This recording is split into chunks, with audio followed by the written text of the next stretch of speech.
Welcome back to the Pub Trivia Experience. My name is Mike. I will not be your host for this evening. I'm going to hand it off to her in just a second, but I am getting this party started here. I am super excited for this game tonight. It has been a long time coming. It's been over a year in the making. We decided right before we started recording. So here we are ready to record it. I'm very fortunate to be one of the players this evening. We'll get to me in a second, but first of all, I want to introduce you to the other two players, starting off in Muscatine, Iowa with Mr. Brian Nash. Brian, how are you doing tonight, and what are you drinking? I am doing fantastic. I get to record another podcast with y'all. And what am I drinking? Well, I happened to make a trip over to Illinois this last weekend, so I was able to restock on something I've been out of for a while. So this may sound familiar when it sounds something like this. Normally you don't hear that out of me, but Here we go. Siesta Key spiced rum out of Sarasota, Florida. Not a sponsor, could be. And it tastes a little something like this.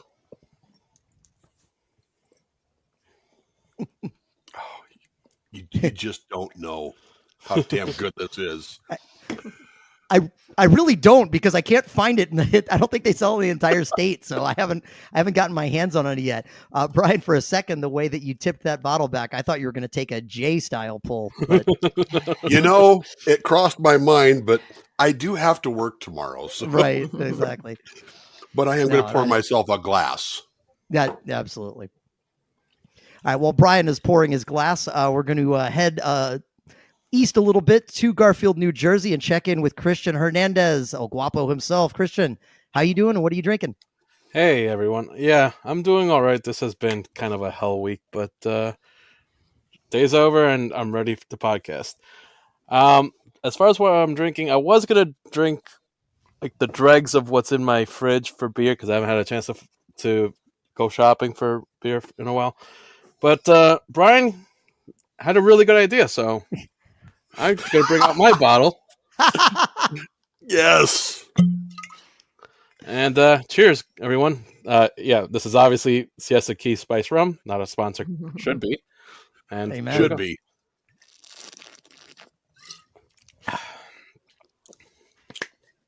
Also a good pull.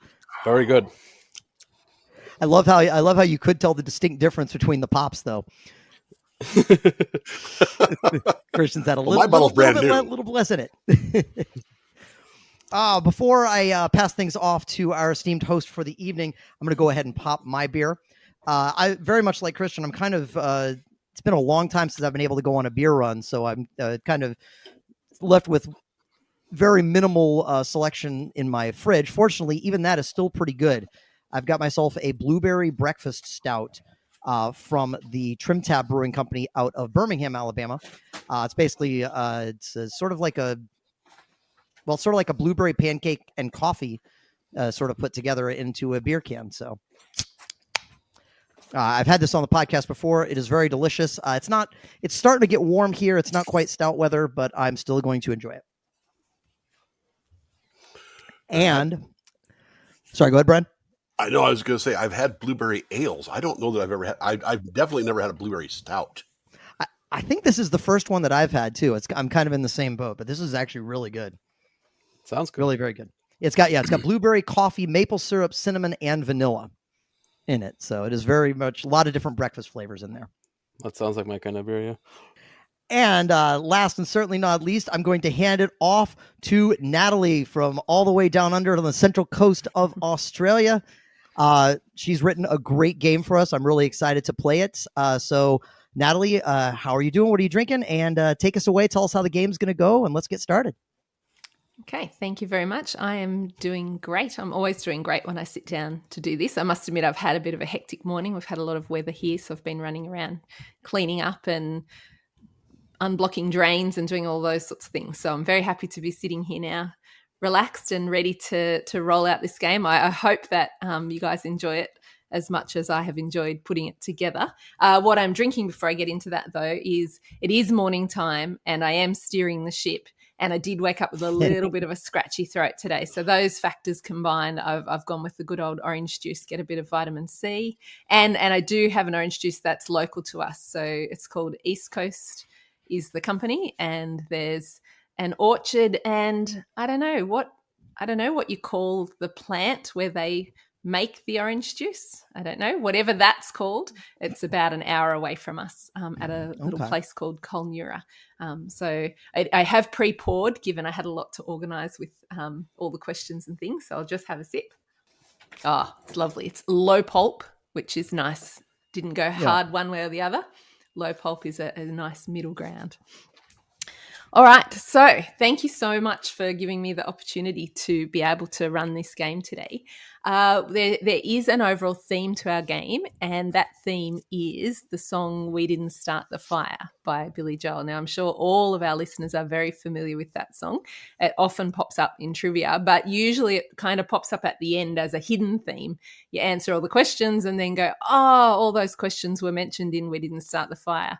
Well, today we're going to flip that script. So we already know that "We Didn't Start the Fire" is the theme. And what I've done is I've written a question for each of the phenomena or events that get mentioned in the song. So the main round of our game today will run with me telling you what the phenomena is in order through the song, and then hitting you with a question based on that. Some of the questions are very directly linked. Some of them might be a little bit tangential, maybe just a little bit inspired by the phenomena that gets mentioned in the song.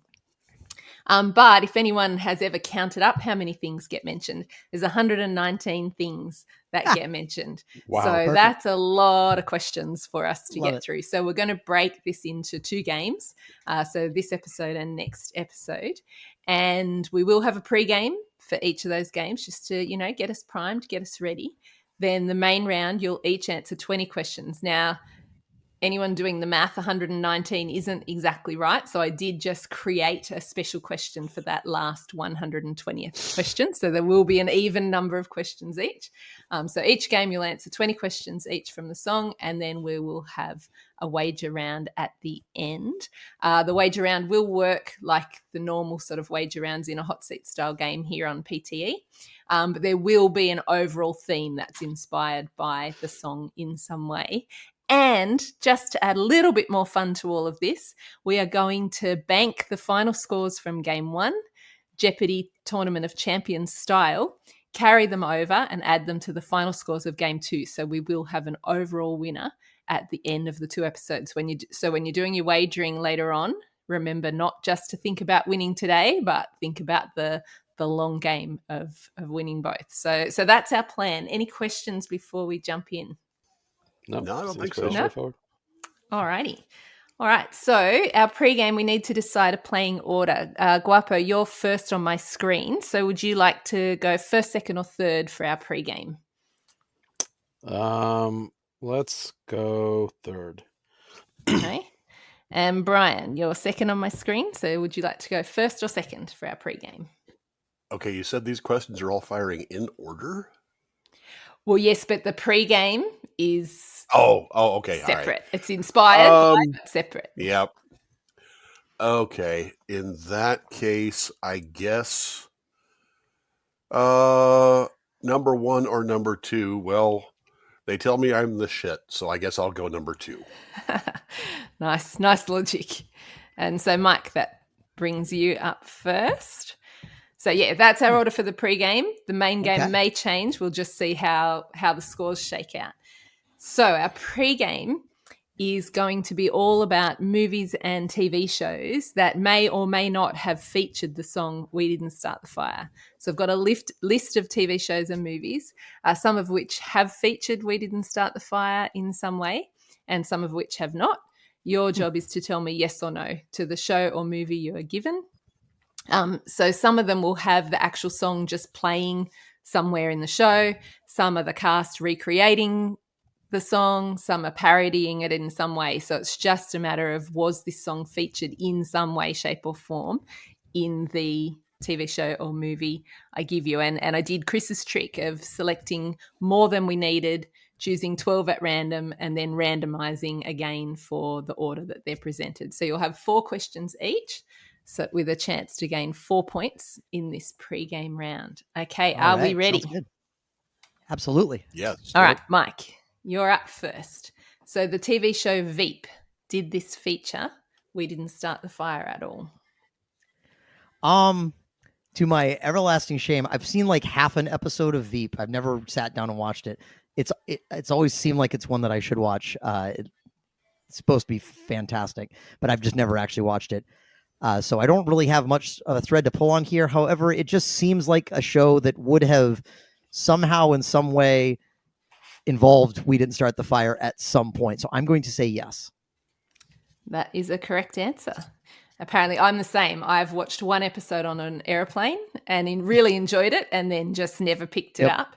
But apparently, the series finale, Selena and Jonah are announced as the party's presidential and vice presidential candidates for the election, and the song is playing in the background when that happens. Gotcha. Cool. So well done. Okay, Brian, Friends. Has Friends ever featured We Didn't Start the Fire? Oh, okay. Mike's seen half an episode of Veep. That's half an episode more than me. But Friends, I've watched a lot of Friends. I think I've watched the whole thing. Did Friends ever do a We Didn't Start? I'm going to say no. I don't think they did. That is correct. They did not. Well Nice done. Okay, Guapo, the movie Forrest Gump. Seems like it would be later than the time period most of the movie takes place. So I'm going to say no. Good pickup. Yep. Great. Nice job. It did not. And we are scoring perfectly so far. Am I allowed to say that this early in the game? If you want to jinx us, sure. Mike, we're back to you. The TV show The Goldbergs. Wow. This of everything that's mentioned so far, this is the show that I've watched the least of, because at least I've seen a minute of Veep. The Goldbergs, if memory serves, it does take place in the 80s. So I feel like maybe We Didn't Start the Fire would have been playing in the background at some point at least. So I'm going to say yes. Another correct answer. Not playing in the background, though, Adam and Barry, I haven't seen the show, but I assume they're two of the characters, try to recreate the song for a school talent show, and apparently it goes horribly badly. But that's a correct answer, so another point for Mike. Brian, The Simpsons. Yes. Has The Simpsons ever featured We Didn't Start the Fire? The Simpsons has done everything. Multiple times. Everybody else keeps trying to come up with something, and then it turns out the Simpsons have already done it. Looking at you, South Park. Yep. I have to believe at some point in 34 seasons, I think, I'm going to say yes. Simpsons has to have done something We Didn't Start the Fire. And that is correct. Apparently an episode called Gump Roast, they sang the song They'll Never Stop the Simpsons, which was a parody of We Didn't Start the Fire. Okay, I will be honest. I have to tell a story real quick on myself. Yeah.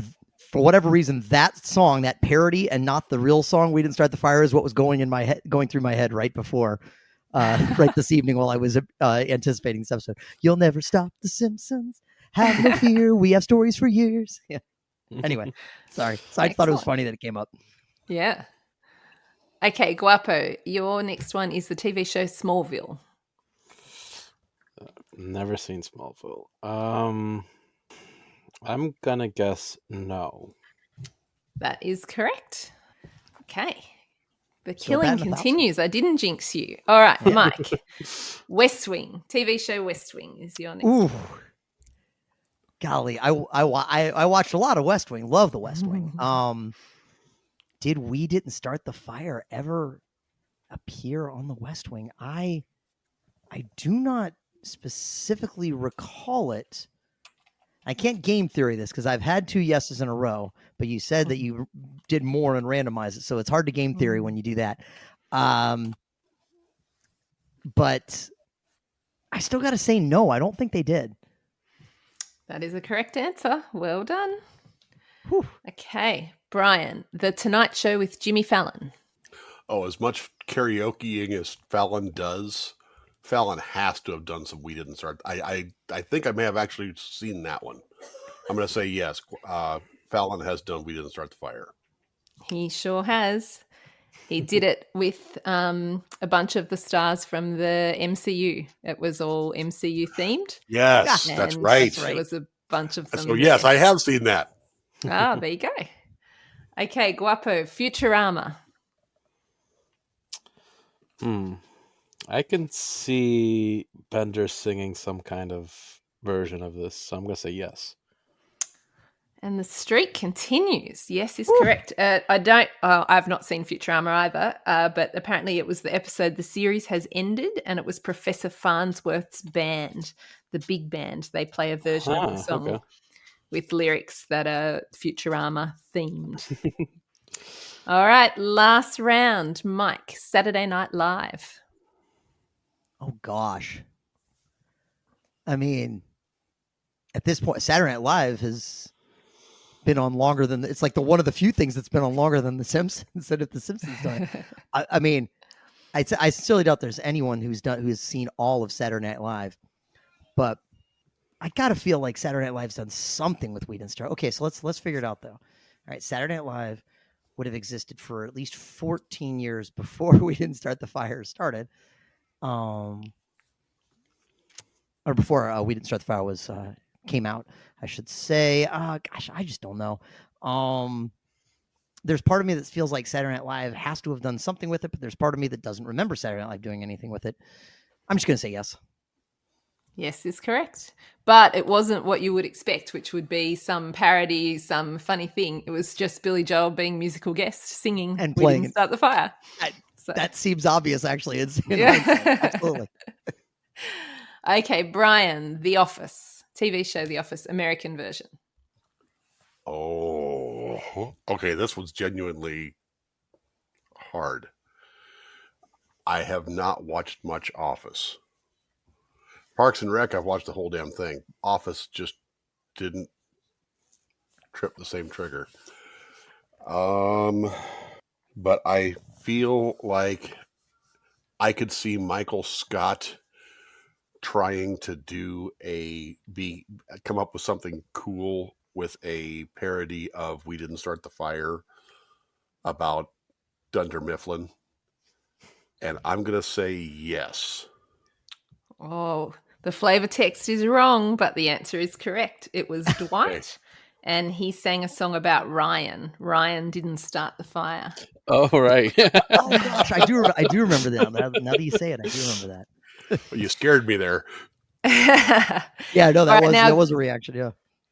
Now, Guapo, no pressure, but if you get this right, that is a perfect pregame, which I don't know, Mike, has that ever happened on PTE before? A triple perfect on the play-ins? Probably not. I'm almost positive. I can't point to a specific example. I'm positive at least that in a head-to-head that probably has happened. In fact, I've probably been involved on at least one occasion. But yeah, a triple perfect, maybe not. I don't know. Oh, well, no pressure, Guapo. Yours is the movie The 5-Year Engagement. I don't even know what that is. Oh boy. I'm gonna say yes. Oh, we have a perfect round. Well done, everybody. So yes, that is a movie with Jason Segel, and I didn't write it down. I want to say Emily Blunt. Well, I was thinking it might have been Emily Blunt, but I don't remember. Yeah. I should have written that down. But anyway, it was just in the soundtrack. That seemed too random a choice of a movie to pick for it not to be in. Exactly. As I read it out, I did think that. I thought, oh, this one's probably a gimme. Yep. All right, so I was going to use the scores to determine the order for the next round, but you all got the same score, so we will just give you the opposite option. So, Mike, you chose, or you didn't get to choose last time. You got allocated, so you get to choose. True. In our main round, would you like to go first, second, or third? And the questions rotate through, so whoever goes first will answer question 1, question 4, question 7, etc. You know what? I remember my my elementary school taunts. First is the worst, second is the best. So I'm going to take second. Okay. And Brian, you're in the middle again. So would you like to go first or third? Now going through the song. Harry Truman, Doris Day, Red. I'm going to go third. Third? Okay, Guapo, that puts you in spot number 1. All right. Chance to Okay, jump out to an so- early lead, though. Okay, so as I said before, we're going to have one question per phenomena. And here we go. Guapo, you're up first. So your category, I guess, is Harry Truman. In which US state was Harry Truman born? That would be Missouri. Correct. Mike, Doris Day. Doris Day starred in 3 movies, namely Pillow Talk, Lover Come Back, and Send Me No Flowers, with which Hollywood actor who was born in 1925 and received an Oscar nomination for his role in Giant? I almost did it again. The last time this came up on a trivia episode, it was a long time ago, and it has lingered with me because I said Rex instead of Rock and got it incorrectly. Oh, But it is Rock Hudson. it is Rock Hudson. Well done. Okay, Brian, Red China. What is the longest river in China and the 3rd longest in the world? The Yellow River. Oh, sorry, it's the Yangtze. Oh, damn it. I knew that. Okay. Back to Guapo. Johnny Ray. What was Johnny Ray's occupation? What was he best known for? I don't know who Johnny Ray is. I'm going to say he was a dancer. I don't know. Ooh, singer, songwriter, pianist. I had 3 Okay. options, but unfortunately, I don't know if he bopped along when he was singing, but unfortunately, that's a no. That's Okay, So- Mike's. Oh, sorry. Guapo, I should mention that's as far as I got in the song before I decided I didn't want to go first because I was walking away with it, like, I have no idea who Johnny Ray is, so I'm not going to go first. See, I'm at a Uh, disadvantage in that this is not a song that I'm fixated on. I'm like one of the few trivia people that doesn't really care about this song at all, so I don't even know what's coming up. Like, I gotcha. Which shouldn't matter too much because Sure. you don't have to guess anything. But yeah, I That's guess being true. familiar with some of the concept. I certainly learnt a lot writing these questions because there were a lot of things that I had no idea what they were. Mhm. Okay, I Mike, might have South looked up Pacific. Johnny Ray. In what year did South Pacific premiere on Broadway? So here's what's funny about the logic that I just mentioned. I've also never seen South Pacific, so this really didn't go well for me anyway. In what year did it appear on Broadway? Well, okay, so the song is basically it's by year, so more or less. It's more or less chronological. And I want to say it's 40 years. So I'm going to say 1951. So close. 1949. wow, that's that old. Okay. Brian, Walter Winchell. Walter Mhm. Winchell is a journalist most famous for his anti-communism sentiments. Which branch of the US military did he serve in during World War One? Oh, dang. That is not where I thought you were going with that. Darn it. Okay. World War One. Walter Winchell was the guy. When people make like talk like an old timey radio announcer, they're talking like Walter Winchell, legitimately. Yep. He that voice was his. Walter Winchell. I'm going to guess because it's too early for it was World War One, so it's too early for Air Force. So I'm gonna guess the U.S. Army. Oh, US Navy. Was a bit of a 50-50 there, but Dag Yep. nabbit. plenty more questions to go. Okay, Guapo, Joe DiMaggio. What was Joe DiMaggio's jersey number, famously retired by the New York Yankees in 1952? I should know this. I think he was number 6. Oh, so close. Number 5. Number 5. Okay, I'm terrible at jersey numbers. Okay, Mike, Joe McCarthy. Joe McCarthy was a US senator and, similar to Winchell, best known for his anti-communism stance. His actions led to the coining of the term McCarthyism. Which Arthur Miller play was written in criticism of McCarthyism? I believe that was the Crucible. Correct. Good poll. Okay, Brian. Richard Nixon. Serving as First Lady during Nixon's presidency, what was Richard Nixon's wife's name? So I'm going to tangent a little bit here and tell a joke that a friend told me that was really funny. That apparently Richard Nixon's favorite movie was Deep Throat. He spent years trying to get he spent years trying to get it down pat.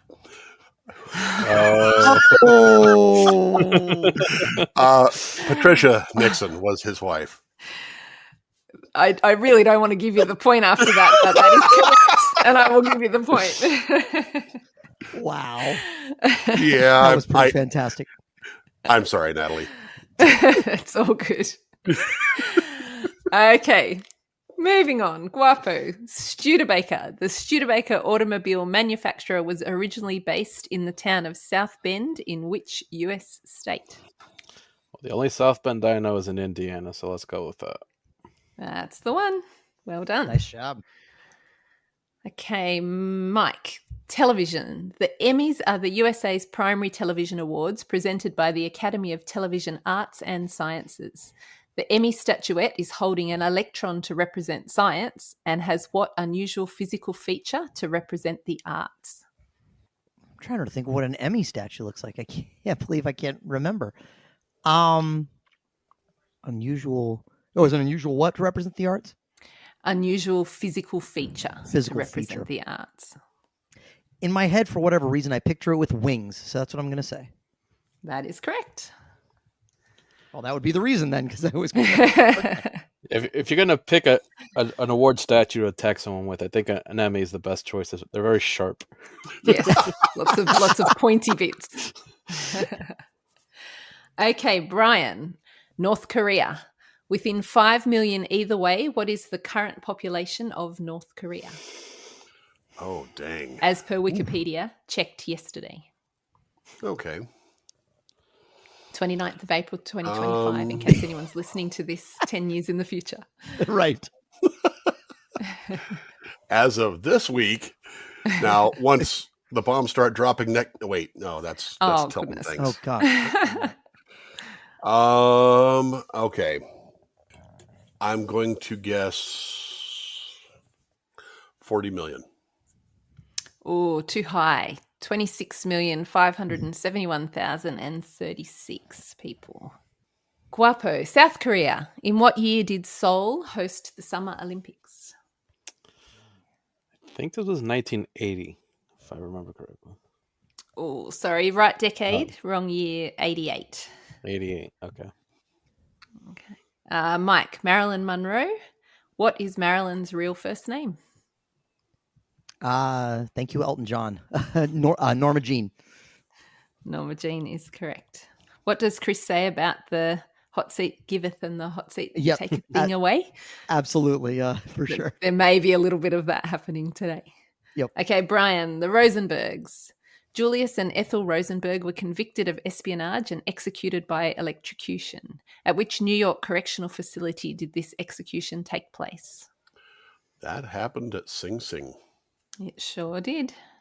Not all of the categories are cheerful in this song, by the way. Yeah. No, they're not. That's okay. Not everything in the song is either. No, that's right. Okay, Guapo, H-bomb. What does the H stand for in the colloquial term H-bomb? I think that's hydrogen. It is hydrogen. Mike, Sugar Ray. I always assumed Sugar Ray referred to Sugar Ray Leonard, but it actually refers to Sugar Ray who? This is the first time learning of this. Sugar Ray Robinson? Sugar Ray Robinson is correct. Wow. Yes. I always thought it was Sugar Ray Leonard too. Okay, interesting. So apparently, so hang on, I've written my flavor text here and now I can't understand it.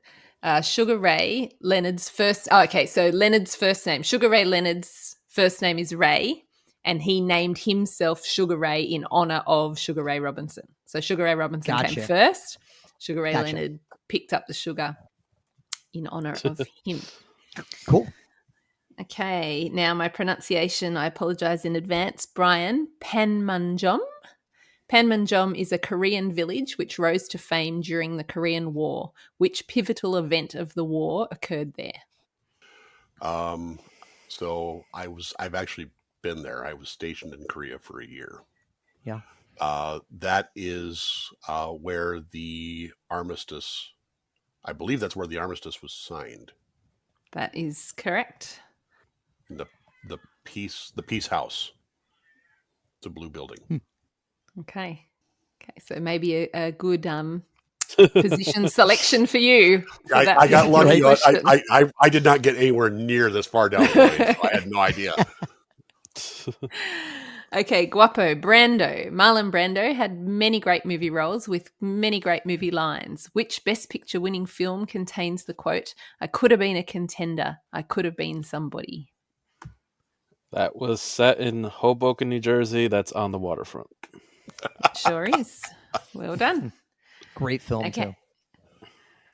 Mike, The King and I. In which country is the musical The King and I set? Can I say Siam, or do you need like Thailand? I've got Siam / Thailand. So let's Okay, give you the perfect. point. I wasn't sure where to go. Okay. Brian, The Catcher in the Rye. What is the name of the protagonist in The Catcher in the Rye? I'm so glad you didn't go too deep on this one. Holden Caulfield. Holden Caulfield is correct. I nearly asked what does the JD stand for in JD Salinger. Oof. But then I did go through and try and even out and make sure that there was an even round of easy and hard questions, and so that one got changed in my What editing. What does it stand for? Do you remember? I think it's Jerome David from memory, but I haven't got it written down, so I was just curious. don't quote me. Okay, Guapo, Eisenhower. Eisenhower won 2 presidential elections in 52 and 56. He beat the same opponent each time. Who was this opponent? Was this Humphrey? Or it wasn't. It was Adlai Stevenson II. The second, right. Mike, vaccine. The vaccine Billy Joel is referring to here is the polio vaccine. Who is credited with the development of the polio vaccine? What's funny is why I'm laughing is I always get polio and penicillin mixed up, which is awful. I definitely don't want to mix those up when you're taking. No, yeah.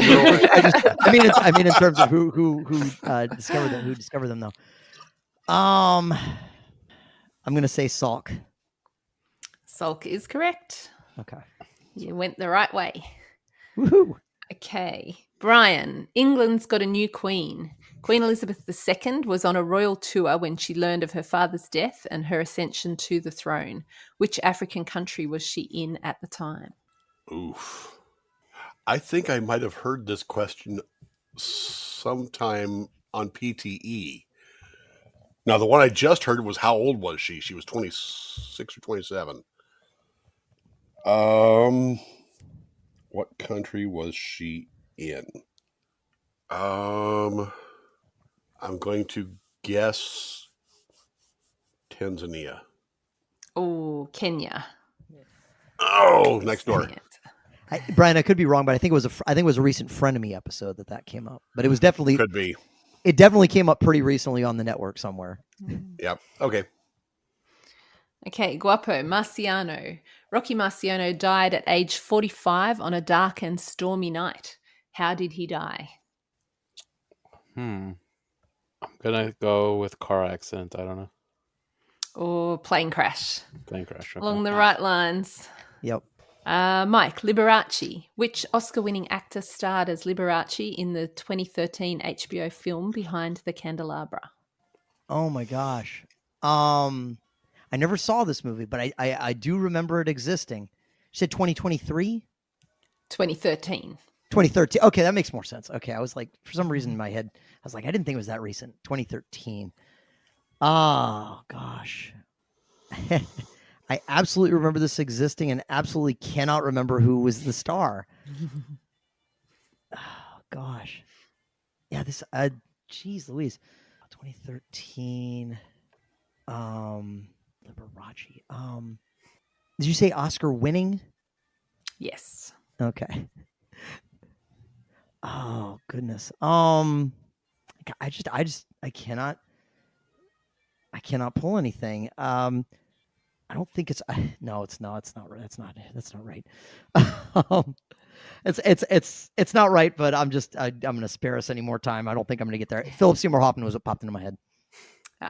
No, Michael Douglas. Oh wow. Okay, I would definitely have not gotten there. Okay, it rings a bell once you say it, but I'd never. That would be gotten good. There. Okay, Brian, Santayana Goodbye. George Santayana was a Spanish-American philosopher, poet, and novelist. Fill in the missing word from his famous quote. Those who cannot remember the past are blank to repeat it. Doomed. With the flair. Same kind of idea. Condemned. Oh, Sorry, no. I wanted to grab that same energy that you had. Oh, crap. I thought he completely had that dead to rights. Wow. Yeah, I think that's one of those quotes that gets misquoted often. Yeah. Because I once heard Doomed as well. Should I make a note and check it? I'm sure you're probably right. I think it's just one of those that just gets. I could absolutely Condemned makes total sense. It's just it does. You know, I think. And I'm sure. To be fair, I hadn't heard of the quote at all, so I only got it from research. So probably right, but I will double check just in case at the end. Okay. Guapo. Joseph Stalin. Which American actor born in 1931 starred as Joseph Stalin in a 1992 telemovie entitled Stalin? Can I have those years again? Born in 1931, starred as Stalin in 1992. I am not familiar with this. Yeah, I don't have anything. I don't know. That was Robert Duvall. Oh, okay. Wow. Oh, wow. Okay. You know, that good Russian Robert Duvall. Right. Okay, Mike. Malenkov. Malenkov staged a coup against Khrushchev in 1957. The coup was unsuccessful and he was subsequently exiled to which large modern-day landlocked country? Ooh. I'm going to say he was exiled to. I'm assuming it was probably I'm guessing it was one of the Soviet republics. I will say Kazakhstan. Oh, very good. Nice. Really? Cool. Yep. Oh, wow, I just literally pulled a random one. Okay, I'll take it. Big and landlocked is like, well, there's only about two that I can think of. Well, I guess that's true. There's not a lot that are fully landlocked. That's a good point. I just double checked. Condemned is good. Okay. Oh, Condemned thank you. Correct. Thank you. Alrighty, Brian. NASA. NASA was both Prime Minister and President of Egypt in the 1950s and 60s. The capital of Egypt at the time was and still is Cairo. But what was the name of ancient Egypt's original capital? Oh, I'm going to. Good question. I like this one. It's not. I'm sure I'm not right, but I'm going to say Alexandria. Oh no, it's Memphis. I contemplated an Elvis quote. I should have went walking. Oh, that would have been a good clue as well. Okay, Guapo. Prokofiev. Here goes my pronunciation again. Prokofiev composed 8 ballets, one of which was based on one of Shakespeare's most famous plays. Which play was it? I think this was Romeo and Juliet. It sure was. Okay, Mike. Rockefeller. This isn't the John D. Rockefeller we're used to hearing about, but rather his grandson Winthrop. In what industry did the Rockefellers make their fortune? Okay, let's see. The Rockefellers. I always get my Robber Barons. Robber Baron. I was trying to think of the words. Mixed up. But given that what I was trying to think of to replace with the word was oil, I was like, I didn't want to say oil barons. It was robber barons is what I was looking for. But given that it was oil, I'm just going to say oil. Oil is correct. So the reason Winthrop made this song was because he famously divorced his wife, Bobo Rockefeller, and she received a record divorce settlement for the time of $5.5 million. Gotcha. Okay. So I nearly asked a question about that. And then again, that one got edited in the or this game's playing a bit hard, which I think maybe it still is playing a bit hard, but Laughs I and remembered Mackenzie. Bobo. Laughs and Mackenzie Bezos. Yeah, I was going to say long time before then. yes. But adjusted for Okay. inflation, you know. Well, there you go. Still way Brian, Campanella, baseballer Roy Campanella won his second MVP in 1953. What does the term MVP stand for? Thank you for the softball. Most valuable player. That is correct. Minimum And viable Guapo. product. Sorry. Guapo, Communist Bloc. The Communist Bloc was a coalition of communist states from all over the world. There were only 2 of the 7 continents that didn't have representation in the Communist Bloc. What were those 2 continents? Well, I'm going to assume Antarctica. And then Oceania. Oh, now here in Australia, Yep. we consider Australia as the continent rather than Oceania, but I guess I should be flexible. So yes, I will give you that point.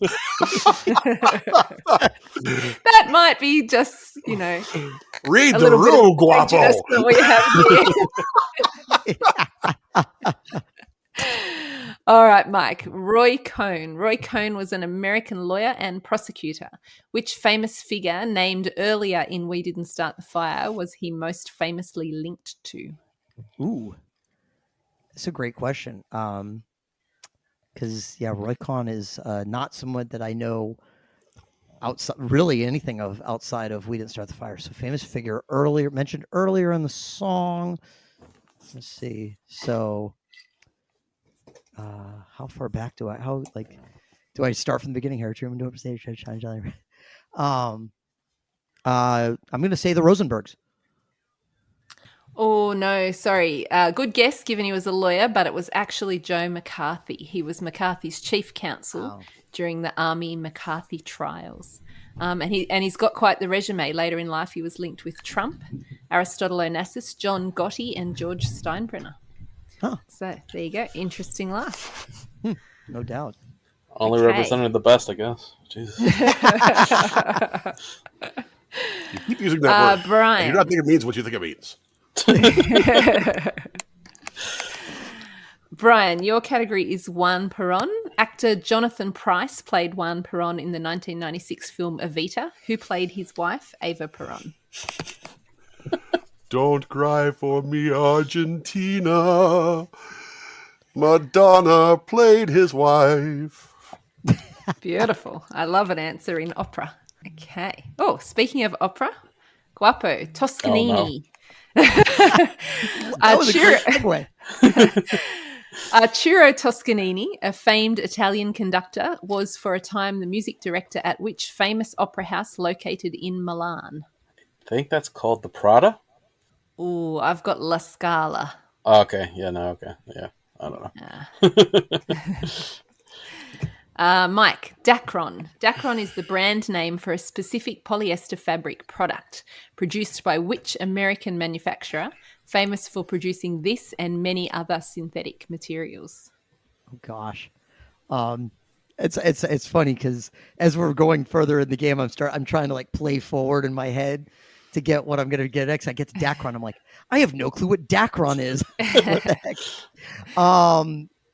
Let's see. What manufacturer known for synthetics? This is the decidedly not my forte. Honestly, I don't even know. I don't even have a good guess. I'm just going to pass. Okay. It's DuPont. DuPont. Oh, okay. Yeah, they make all the synthetic fat. Yeah, I would. It's funny because going through my head, I think I was thinking of a couple of other synthetics that they were making, but I couldn't quite get to the company. Okay, Brian. Here goes my pronunciation once again. Dien Bien Phu Falls. The fall of the city of Dien Bien Phu led to the withdrawal of which foreign forces from Vietnam? That was the French. That was the French. Oui, Well oui. done. Ah, the French. Okay, Guapo, rock around the clock. According to the lyrics, when the clock strikes 2, 3, and 4, if the band slows down, what will we do? Hit the floor? Oh, no. Well, we might, but we'll also yell for more. Oh, yeah, from her. Okay. Mike, Einstein. In 1952, Albert Einstein was offered and subsequently declined the presidency of which nation? I'm gonna say Israel. Israel's correct. Brian, James Dean. James Dean starred in only 3 major films before his untimely death. While his most iconic role was in Rebel Without a Cause, he received posthumous Oscar nominations for his performances in the other 2. Can you name one of those 2 films? Would you like Giant or East of Eden? Oh, What a No. flex! I was going to say no actual bonus points, but cred. Cred Yep. for that. Absolutely. Okay, Guapo. Brooklyn's got a winning team. Brooklyn won the World Series in 1955 and then relocated and became which team that is still active today? The LA Dodgers. Ugh. That's correct. Okay, Mike. Davy Crockett. We didn't start the fire is generally chronologically accurate. Why is Davy Crockett, a man born in 1786, getting a mention in the 1955 section of the song? There was a television show about Davy Crockett that was in the 1950s. Correct. Released by Disney in 1955. King of the Wild Frontier. So I actually have a funny side story about that. The lyric to the song is killed him a bar when he was only 3, but I always heard that as a youngster as killed in a bar when he was only 3, and I was like, why is he famous? Like, how is this a grown man wearing a coonskin cap and he was killed in a bar when he was 3 years old? I was so confused. Anyway, Okay, Brian. Peter Pan. Who wrote the book Peter Pan? J.M. Barrie. Very good. Guapo, Elvis Presley. Elvis's song Wooden Heart includes lyrics in both English and what other language? I'm gonna guess Spanish. I don't know. It's German. German. Apparently the song is based on a German folk song, Muss I denn, which is Must I Then. Okay. That's a new one on Learn me. I didn't something know every about that day. one. Yeah. I don't know that song. Yeah. Oh, don't tempt me, because if I sing, people will be turning off their podcasts rapidly. So I will not. Let's move on quickly. Mike, Disneyland. Which European-inspired roller coaster style ride, still in operation today in both summer and winter, was the first to open at Disneyland? Oof. Roller coaster style ride to open at Disneyland. My wife would probably know this. She does a lot of stuff. For a while, she was doing a lot of stuff as a Disney travel advisor. She still dabbles, so she would know this. I have listened to when she's talked about Disney stuff. I swear, this one is just not. And you said this is at Disneyland. It's still in operation today. It was the first to open. We were at Disneyland just last year. So let's see. Going through trying to think of what roller coasters there are. I'm much more familiar with Disney World, having lived in Florida for a while. I don't think it's. The Matterhorn. The Matterhorn is correct. I just flap my gums long enough. Eventually, maybe I'll get. I was wondering if you were going to classify roller coaster style if it's a small world was going to count. Right. Oh, wow. Exactly. It's boats, but they're on rails. Ah, that, yeah. I would have felt like that could have caused controversy. Probably wouldn't have gone there. I'm a non-confrontational kind of person, so. Okay. Okay, Thankfully, it Brian. doesn't matter. Bardot. Bridget Bardot was born in which European country? I believe Brigitte Bardot was French. So born in France would be your answer? France. Correct. It's just funny. I picked at that because my answer is French, is what I've got written down. And I'm like, that's not exactly a country, but I think I know what I mean there.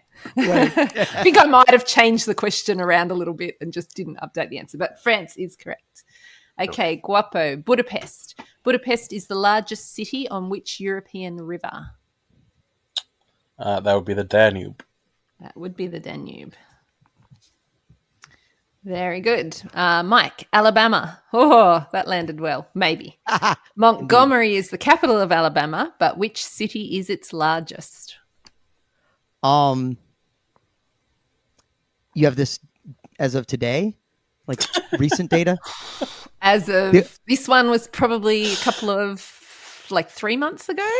Didn't think to recheck. So no. Yeah, the only reason I ask is because for years and years and years it was Birmingham, and in the most recent census, I believe my current home city of Huntsville actually overtook it. I believe the answer is Huntsville. Oh, okay. Well, I have got Birmingham, so let's definitely check that. I'm sure it could have fluctuated. Better than I do. It's very close. That might be based on census data, not necessarily the most recent data. So, if it's saying Birmingham now, then that's fine. All right, well, let's look it up because it said Birmingham a few months ago when I was writing question 50. So, yeah, all righty. I didn't realise that birth rates were so erratic over there that it would change just in the time of writing. I honestly could not tell you. I know that at one point Huntsville overtook it, but might have been some fluctuation. Okay. All right, we'll check that at the end. Brian, Khrushchev. Khrushchev became premier of the Soviet Union in 1958. What was his first name? Nikita, I need you so. Nikita is correct. Guapo, Princess Grace. Before becoming Princess Grace, Grace Kelly starred in 3 Alfred Hitchcock movies. Can you name one of them? All right. So I have to pick one of the ones where he wasn't torturing Tippi Hedren in. It was The Shining. I did not make that joke, Chris, for the record. I'm going to guess Rebecca. Oh, no. Rear Window, To Catch a Thief, and Dial M for Murder were her 3. Dial M for Murder. Mike, Peyton Place. Peyton Place started as a novel and became both a TV series and a film. Which Hollywood legend starred in the film? She started as a pin-up model, was married 7 times, and was name-checked in Madonna's song Vogue. Honestly, I don't know the lyrics of Vogue well enough, but just based on the married 7 times, someone who was famously married several times was Elizabeth Taylor. So that's what I'm going to say. Yeah, she was actually married 8 times. This one is Lana Turner. Okay. Yeah. That makes more sense, actually. Okay. Yeah. And don't tempt me. I do know the Madonna, that little bit in the middle, but I am not going to do it. I'm not doing it. Moving on. Not even singing. Brian. That's just saying it. Trouble in the Suez. Which 2 seas does the Suez Canal connect? The Suez Canal connects, I believe, the Mediterranean and the Red Sea. It sure does. Oh, good. Okay. Guapo, Little Rock. Little Rock is included here in reference to the 1957 crisis in Little Rock, Arkansas, where 9 African-American students attended a previously segregated school. The Arkansas governor attempted to stop them. Which president stepped in and ensured the Brown versus Topeka Board of Education ruling was upheld and the 9 students were protected? I think this is Eisenhower. It sure is. By the 101st Airborne, they were protected. Yep. Yep. I actually read an article about that recently. Yeah. Okay, Mike, Pasternak. Boris Pasternak is best known for writing which novel, later adapted into an epic 1965 film starring Omar Sharif in the title role? It's actually, I've never read the novel. It's actually sitting on my bookshelf. I've wanted to read it at some point, but I've seen the film. It's very good. I think you're looking for Dr. Zhivago. I am. Yeah, we had a little run last year of those big epic Lawrence of Arabia, Dr. Zhivago, a bunch of them, and it was a great watch. Yep, okay, I went through Brian. that similar period.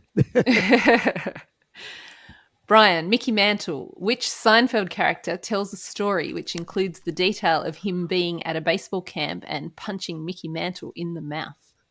How can this be anybody but Kramer? Right? Kramer is correct. Okay, and one question each, and we are at the end of this round. So we are back to Guapo. Kerouac. Author Jack Kerouac is best known for which novel that features the character Sal Paradise as the narrator? I think this is On the Road, right? It is. Well done. Mike, Sputnik. What does the Russian term Sputnik translate to in English? I honestly don't know. So now I'm just sitting here debating. Do I go as simple as like satellite, or do I try to suss this out? My Russian is not very good, by which I mean non-existent. Yeah, I'm just going to say satellite. I really don't know. Satellite's correct. Okay, I'll take it. Nice work. The other acceptable answer in a non-astronomical context, apparently, it can mean spouse or traveling companion. So I would have I saw that. either of those. Cool. Okay, and Brian, last question for the round. Another pronunciation, Zhou Enlai. Zhou Enlai was the first premier of the People's Republic of China, serving from 1954 until his death in 1976. Under whose leadership did he serve? Mao Zedong. Correct. Nice job. Okay. It was a big glass of rum. Natalie, I've that got was no a wonderful excuse. round. Oh, That was a thank wonderful you. round. I just wanted Yeah, to it say was that was fun. a lot of fun. A lot of great Yes. questions. I wish I I'm had just chosen doing a a different little quick number. calculation. I have been keeping track, but I'm doing a little quick calculation. And let me just do a quick little search about the Huntsville, Birmingham. Is the largest city. I feel like with all the information that you gave, you really should get it right, regardless of what Google says. But let's just have a look. I'll defer to you on that. All I know is I'm going to be really mad if those Birminghamites actually overtook us again, because that's just her. No, it does. It does now say Huntsville. Oh, no, hang on. A baby was just born. It's Birmingham again. No, I'm only kidding. Mike, get to work. Shop's all closed up here, man. All right. Let me just do a quick double check of the maths and I'll give you the scores. It really is though, neck and neck. Like Huntsville overtook it by like 1,000 or something like that. It was very close. Okay. Speaking of close, we have a very close game. So in that main round, Guapo picked up 10 points. Brian, picked up 14 points, and Mike picked up 15 points. So that's given you all started off in the same spot. That gives us Guapo on 14 altogether, Brian on 18 altogether, and Mike on 19 altogether going into our wager round. Okay, so as I said before, the wager round is going to work similarly to the normal hot seat wagers that we do. So there will be 3 questions. I will give you the categories of those questions, and that is what you will base your wagers on.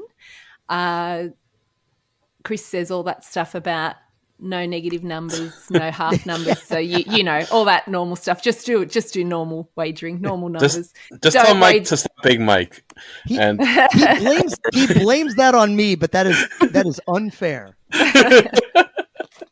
One time. Don't wager more points than you have. And for this wager round, as I said, I will give you the categories, but all of the questions are based around the overarching category of 1989, given We Didn't Start the Fire was released in 1989. So the categories are music, movies, and literature, or shout out to Adam Spees, literature. Sorry, John Spees. Trying to keep them both happy. So let me know when you have made your wagers. We're going to use the honour system. I trust you all. Okay, everybody's wagers are locked in. So question number 1 in the category of music. Taylor Swift's album 1989 is so named because that was the year that she was born. 5 singles from the album charted in the top 10 of the Billboard Hot 100, 3 going to number 1. Which of these singles was the first to be released, dropping on August 19th, 2014? Okay, so in the category of movies, the team of Vanille, Steve Laporte and Robert Short won the Best Makeup Oscar at the 1989 Academy Awards for their work on which film? It's a shame Christine Blundell didn't win the same award at the 2025 ceremony. Okay. And the final question, literature. In 1989, John Grisham released his debut novel with the subtitle A Tale of Retribution, featuring the main character Jake Brigance and adapted into a hit movie 7 years later. What is the title of this book? Okay, so we're all locked in. Back to the top. The first question was Taylor Swift's album 1989, so named because that was the year she was born. Which of her charting singles was the first to be released, dropping on August 19th, 2014? Guapo, what was your answer and your wager? I wagered 0 because I am not good with music. I'm guessed Shake It Off. I don't know. Shake It Off. Okay, Mike, what was your wager and your answer? I wagered 4 on this one, and I also just went with Shake It Off because it was the first song that popped in my head. Okay. And Brian? We're all going down together. I also said Shake It Off, and of the 3, music, I'm pretty good with 80s music, but it's like, no. I'm going to try and be strategic here. I went 0 on this one. Okay, so you're all going down together or you're going up together. Shake It Off is the correct answer. Oh, Okay. So, Mike, you picked up 4 points. Brian and Guapo, you stayed steady. So we've got Guapo on 14, Brian on 18, and Mike on 23. Okay, movies. The team of Vanille, Steve Laporte and Robert Short won the Best Makeup Oscar at the 1989 Academy Awards for their work on which film? Mike, what was your answer and what was your wager? Well, I wagered 4 on this one as well. And when I think of 1989 and movies, I think of Batman. So I already had Tim Burton on the brain. And then based on the cluing of the 2025 Oscars, I thought this was very likely Beetlejuice. Okay. Brian, your wager and your answer. I agree. The clues on that question were Chef's Kiss. Indeed. I agree. I also put Beetlejuice, but I put all my eggs in the movie basket, so I bet 18 on this one. Oh, You're going to want to hope those clues were Chef's Kiss, or maybe if they weren't. now, here's the problem, though. If Guapo's guess is the same as the 2 of ours, you know he's going to appear, right? Because I've been saying his name 3 times. Sorry, I didn't mean to. Guapo, what was your answer and what was your wager? Are we in trouble? well, I've saved us all by not being clever enough to get these clues. I had nothing on this. I didn't come up with anything. So I also wagered all my points. So I have 0. Oh, no. Okay. Oh. Well, I'm not going to say it, but the answer that Mike and Brian gave is correct. That is the correct movie. I mean, it was so we Beetlejuice? have had quite a big change. Oh, Brian, what have you done? We have had quite a change in points. Guapo has plummeted to 0, sadly. Mike is on 27 and Brian is now on 36, but there's still a question to play.